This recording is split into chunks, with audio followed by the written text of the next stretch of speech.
मंडळी, अधिक मास हा पुरुषोत्तम मास म्हणून ओळखला जातो. या विशिष्ट महिन्यामध्ये विष्णुदेवतेच्या पूजेला, उपासनेला अधिक महत्त्व असते.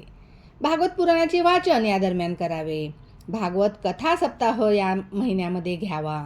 स्नान, विविध तीर्थक्षेत्रांवरती स्नान करावे, दान करावे, जप करावे. या महिन्यात असे केल्याने पुण्य मिळते अशी रूढी आहे, परंपरा आहे. ब्राह्मणांना भोजन द्यावे, दान द्यावे, यासाठीही हा महिना विशेष म्हणून समजला जातो. अधिक महिन्यामध्ये विविध मंगलकृत्य करू नयेत असा संकेत आहे, अशी परंपरा आहे, अशी रूढी आहे. त्यामुळे या महिन्यामध्ये विवाह, मुंज, बारसे असे संस्कार केले जात नाहीत. तसेच नव्या वस्तूंची खरेदी अथवा नव्या कपड्यांची खरेदी अशा गोष्टी न करण्याची परंपरा समाजामध्ये रूढ आहे.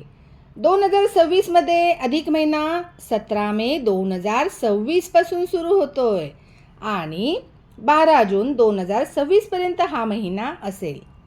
अधिक मास हा पुरुषोत्तम मास म्हणून ओळखला जातो. पुरुषोत्तम म्हणजे नारायण. मुलीचे लग्न केले जाते त्यावेळी विवाह प्रथेनुसार जावयाला नारायण असे संबोधले जाते, समजले जाते. त्यानुसार विवाह संस्कार पार पडतात. त्यामुळे मुलीच्या आईवडिलांसाठी जावई हा नारायण स्वरूपामध्ये असतो.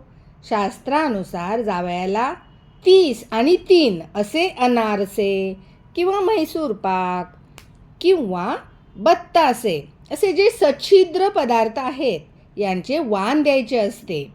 अधिक मासाचे निमित्त म्हणून काही सुवासिनी जोडवीसुद्धा बदलतात आणि अनेक ठिकाणी अधिक मासाला धोंड्याचा महिना असे समजले जाते, म्हटले जाते. हे गाव भाषेमध्ये, बोली भाषेमध्ये धोंडा महिना असे समजले जाते. नियमित सुरू असलेल्या कालगणनेमध्ये आडमुठ्यासारखा, मध्येच आलेल्या दगडासारखा म्हणजेच धोंड्यासारखा आलेला हा महिना म्हणून ओळखला जातो.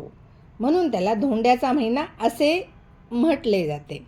मात्र धोंडा आणि अधिक मास यांना जोडणारा एक खाद्यपदार्थ आहे, त्याला धोंडा म्हटले जाते. नागपंचमीला पुरण घालून एक चौकोनी पदार्थ केला जातो, त्याला दिंड म्हणतात.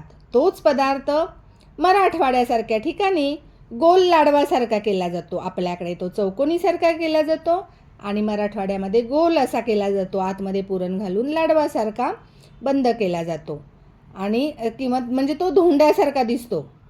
मग त्याला वरती उकडवलं जातं चाळणीवरती ठेवून आणि त्यालाच धोंड्याचा नैवेद्य असे म्हटले जाते. जेवताना जावयाला आग्रहाने हे धोंडे खाऊ घातले जातात आणि त्याच्या रूपाने नारायणानेच, प्रत्यक्ष नारायणाने या धोंड्याचा नैवेद्य स्वीकार केला असे समजले जाते. या महिन्यात गहू, तांदूळ, मूग, तीळ, वाटाणा, राजगिरा, काकडी, केळी, आवळा, दूध, दही, तूप, आंबा, पिंपळ किंवा जिरे, कोरडे आले, खडे मीठ, चिंच, सुपारी, फणस, तुती, मेथी इत्यादी पदार्थांचे सेवन नक्की करावे. या महिन्यात प्रवास करणे, भागीदारीची कामे करणे, कोर्ट कचेरीची कामे करणे, बियाणे शेतामध्ये पेरणे, झाडे लावणे, दान करणे, सामाजिक कामे करणे, सेवा कार्य करणे, बँकिंग क्षेत्रामध्ये कामे उरकून घेणे, ही सर्व कामे केली तरी चालतात. या कामांमध्ये ही कामे केली तर दोष लागत नाही. लग्न कार्य, मुंज आणि साखरपुडा किंवा अन्य अशी कोणती मंगल कार्य जी असतात ती अधिक मासामध्ये करू नये.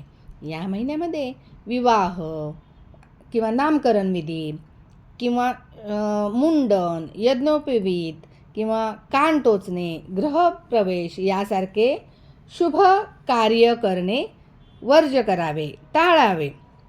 ही माहिती आपल्याला कशी वाटली? आता अधिक महिना येणार आहे समोर, तोंडावरती आलेला आहे, 17 तारखेपासून चालू होणार आहे. तर ही माहिती आपल्याला आवडल्यास लाईक, शेअर, कमेंट नक्की करा. धन्यवाद.